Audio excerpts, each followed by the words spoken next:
Don't bring me back. Don't bring me, don't.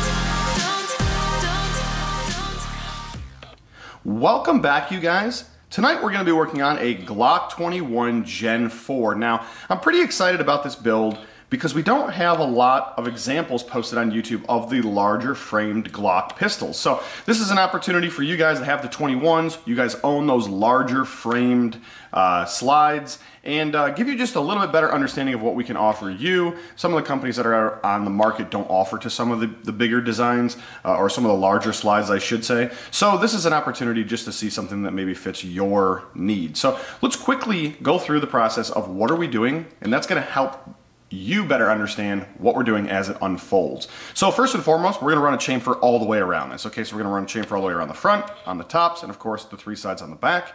Once we're done with that, what we're going to do is on each one of the sides, we're going to be running a pattern that's going to kind of go between the chamfer and between the bottom edge of the slide. It's going to run this way, and then it's going to kind of just circle itself back around. Now, normally we usually come down with a ball nose, we come across, we come up, or we come across, we go off the nose. We will not be running that specific pattern today.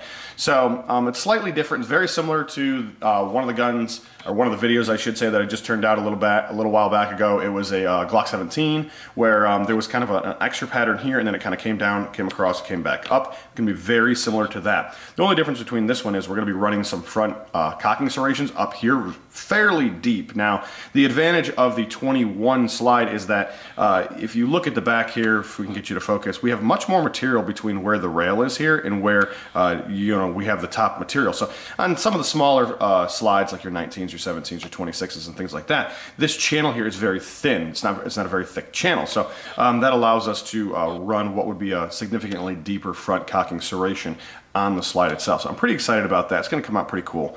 And then we're not going to be doing anything to the front zone here. We're going to leave this alone. And then in the back, I have a request to run a Deep Punisher logo. So we're going to run a Deep Punisher here. Of course, we're going to sandblast, do a cleanup, do a color, and then we're going to bring it back, show you exactly what we turned out as our final product. So let's get you guys over to the Tormach 770.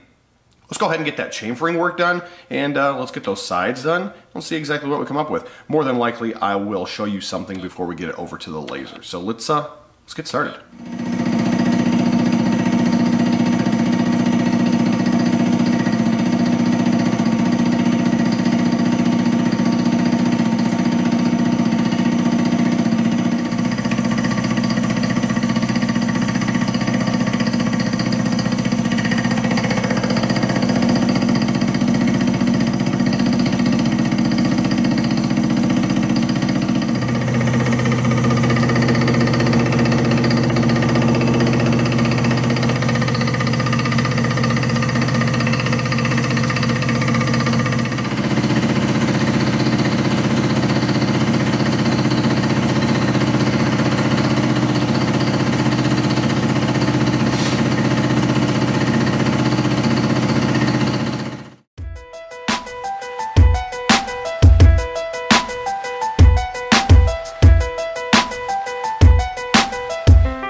All right, guys, let's go ahead and pull this off, take a look at it. This is right straight off the CNC. We just finished up. And let's see what we have here. Overall, I am very pleased with the front of that. That looks really, really nice. One of the things I noticed, and it's going to be hard for you guys to see, is that right here, there is a little bit of the text left over where it said 45 auto. So we're going to have to do a correction on that. But overall, I'm very, very pleased with it. So what I'm going to do now is I'm going to go ahead and get this into the sandblast booth, get it cleaned up just a little bit better. I'm going to bring it back to you guys before I touch up that 45 auto, just to kind of show you a little bit better, you know, kind of what I'm talking about there. So let's finish that stuff up. All right, guys. Well, I went ahead and ran that through the sandblaster, and I still have some cleanup work to do. It came out really, really nice. We still have to do some laser work, and of course, I have to fix the 45 auto that's right through there. But just kind of wanted to show it to you the way it came off the machine. I'm really pleased with it overall. I like the appearance of it. So let's go ahead and get you guys over to the laser, and let's go ahead and finish that up and put a little color on it and bring it back and see exactly what we came up with in the end.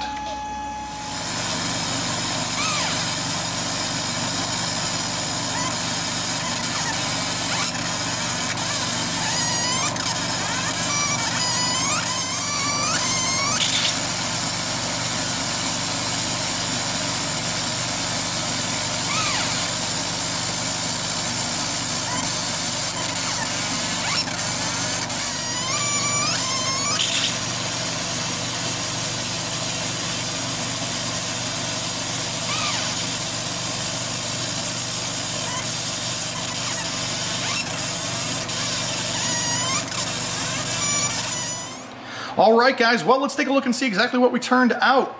Now, of course, we started with a factory 21 slide, so we ended up removing the text on the side. Now, I'm really liking that overall. We've got a nice pattern here. Went ahead and added this extra little bit here just so it wasn't so, you know, kind of bland on the side. It looks much better. We went ahead and added, in conjunction with the side shaving, our very aggressive front serrations, which match on each side. They also come up into the chamfer, which is on the top. This would be the right side here, guys. This is just looking really, really nice overall. I really like this this pocketed design all the way through here, removing that existing text and then tying in these front serrations into it and having it match in the chamfer. Just those three things kind of all work together seamlessly. I'm very, very pleased with how that came out. Now, we ran the graphite black H146 on this slide. That came out really nice as well. And here we have the Punisher, which is the last part of the video that we just did right there. That was a little bit of the laser work on our new laser. So, guys, overall, I'm very pleased with the way this came out. It's a much more attractive slide in comparison to your factory 21. Just comes out being one of those things that's just, like I said, it's a little bit more attractive overall, something that maybe you wouldn't mind showing off. You know, everybody's seen a Glock 21, right? Just like a 19 or a 17. So it's kind of nice to have something that isn't extremely done, but on the same hand, it's a little bit better than what would be the normal factory condition slide with the rounded corners and the writing and things like that. So very, very appealing to look at now. So I'm really happy with the way it came out. All right, guys, if you have not been following along, we purchased a brand new tri-fiber laser. I put a video out that's going to explain that in a little bit better detail. Go back and watch that. One of the things that we discussed in the video was laser stippling. Now, this is a factory 19, so what you get here is nice cut, clean, bottomed edges. So basically it's a straight wall, straight down. Once again, I explained this a little bit better in the other video. Go back and watch it. There's some really, really cool content on there. And now, these were both done with my old laser. These were not done with the new fiber. They were done with the old fiber. And this is a polymer 80, and you can kind of see that it has cupped bottoms, and the edges are just not quite as crisp and as clean as what you get with the factory. Now, these are two different polymers, so that's one of the reasons why you're just not getting that same quality. Now, on the new laser, we have a whole new set of parameters that's in the system, and we have lots more options that we didn't have before. And one of the things that I needed to do was figure out what the exact formula was for the polymer P80s. Now, what that meant was I ended up destroying a polymer P80 in order to get me the correct results of what I was after. And as you can see, we ran test after test after test after test, and in the end, it might be hard for you guys to see, but in the end we came out with the correct pattern. So what that means is now we are no longer creating a cupping effect whenever we're actually cutting this. So a lot of the times what you get is when you cut into a plastic with anything warm, just like if you were to take, say, a lighter and light plastic, what happens is it melts, right? It doesn't really come off. So with the new laser, we have the ability to do what is dry cutting. And with dry cutting, we don't actually heat the material in order to remove the material. It's a very interesting concept overall, and it's a very precise formula that that is going to be needed to be set up per device or per project. So, you know, your CZs, your M&Ps, your H&Ks, your Glocks, your P80s, they're all going to use a different formula. So we're going through that process right now, and we're just trying to figure out what that formula is. And as you can see, sometimes we have to destroy something in order to achieve what we're after. But we have some nice design here. You can see we didn't burn around the outsides. We have a nice square bottom. This is really hard to see, guys. I do apologize, but we will be doing one of these as a full build. More than likely, I'll show you guys this side because this is already aggressive, and then I can go ahead and run that on the same pattern as well. So if that's something you guys want to see, feel free to leave a comment in the comment section below. Feel free to give us a like if you liked the video. And if you're not following us on Instagram or on Facebook, go over there and follow us. Easy to find us. Go to NCEngravers.com. At the bottom of the page is YouTube, Instagram, and Facebook. Those are direct links to our other sources. So feel free to click right on the Instagram, click right on the Facebook, and join and follow along. Now, most of the new content before it hits YouTube is probably going to get posted on Instagram because it's a little quicker to turn that out. So we're right around 1,000 people on Instagram, and we're right around 4,000 people on YouTube. So it seems to be that I have a lot more YouTube followers than Instagram followers. So hopefully we'll be able to get those numbers up, and we'll just keep pumping that content out over there. And of course, we're always turning out new stuff as well on our Facebook. But guys, if you enjoyed the content, give us a like. If you have not subscribed, subscribe. Watch some of our other videos. If it's something that you like, think you're going to like the channel, think you're going to like the content, go ahead and subscribe. You get your notifications turned on and get those alerts whenever we turn out a new video. If you have any questions about anything, feel free to go to the webpage. There is a contacts tab, and right from the contacts tab you can fill out that form. Go ahead and send us exactly what you want to have done, and we can discuss your project. Guys, have a good one.